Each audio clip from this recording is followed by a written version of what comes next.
I lost my two-factor authentication device. How do I recover?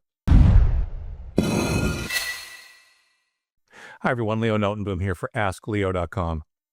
So, some years ago, I went to take a photo of my dogs, as I do, and apparently it was cuteness overload from my phone because it just shut down the moment I tapped the button. I forced a reboot, took another photo, which worked. A few seconds later, while viewing the photo, the screen went crazy and the phone started squealing. I forced it off again. It came back one more time, worked for a bit, and then shut down one last time. All further attempts to revive it were unsuccessful. I was now the proud owner of a brick. The biggest problem? That phone was my second factor for all of my multi-factor enabled accounts. And to top it off, I was traveling. Could I sign in to my important accounts without it? I've long been a proponent of what's called two-factor authentication. The premise is that in addition to your account ID, often your email address, and password, which are two things that you also need to prove that you are in possession of a second factor. Mobile phones are a common second factor. They use SMS to receive a code or a smartphone app to generate a code that you then use when you sign in. The result, of course, is that hackers cannot get into your account even if they know your password, because they don't have your second factor. But now, suddenly, neither did I. Most services using multi-factor authentication allow you to say, don't require two-factor on this device after you've used 2FA once. The machine itself is secure enough not to require two-factor for every single sign-on thereafter. I do this with my desktop computer here at home. I don't need two-factor after the first time I've signed into an account. My laptop's a different story. Since it's portable and I'm traveling, I need to protect myself from loss or theft. That means I don't take that shortcut. I require two-factor authentication each time I sign into accounts on my laptop.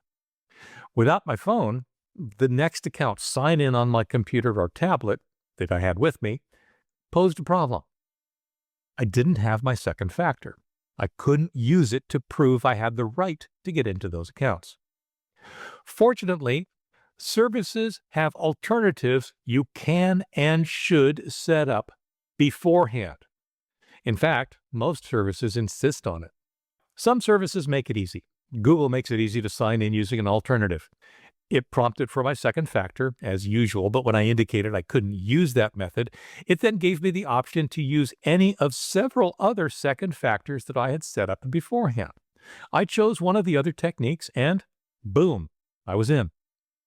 Many services strongly encourage you to set up additional recovery methods when you enable two-factor authentication.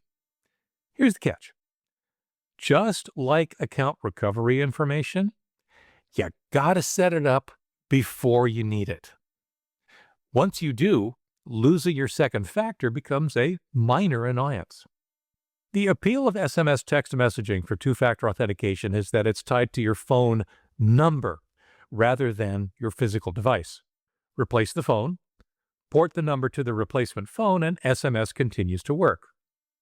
That portability is also its weakness. SIM swapping is a social engineering technique where hackers transfer your phone number to their device. Fortunately, it's still relatively rare and mobile providers know to look for it.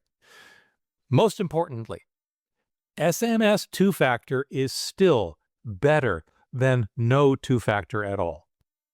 I considered visiting my mobile provider's local store where all of this could have happened within a couple of hours. I elected to wait and have a replacement phone delivered to my home on my return from my travels.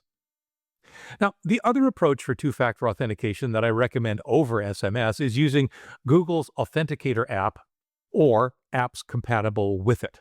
For years, I used Authy, but then they removed the desktop app. I now use 1Password, which stores Google-compatible authentication codes. I can also recommend Proton Authenticator, and there are many other similar solutions. The situation I found myself in is exactly why. I installed these tools on multiple devices. and then your two-factor codes are available across all of them.